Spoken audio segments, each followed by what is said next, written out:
আসসালামু আলাইকুম বন্ধুরা, কেমন আছেন? আশা করি ভালো আছেন। এমন আছি আপনাদের দোয়ায়, আল্লাহর রহমতে।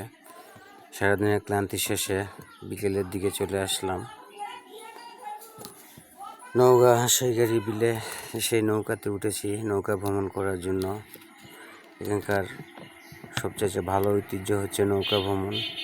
নৌকা প্রতি ঘন্টায় এরা 300 থেকে 400 টাকা নেয়।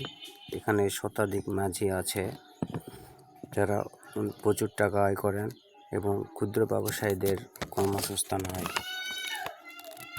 এখানকার ইতিহাস হচ্ছে, এখানে বিলের মাঝখানে একটি গাছ আছে, যে গাছের কাছে আসলে বোঝা যায় যে আসলে চতুর্দিকে সৌন্দর্য উপভোগ করা যায়, যে আসলে এই জায়গায় কোথায় আসলাম।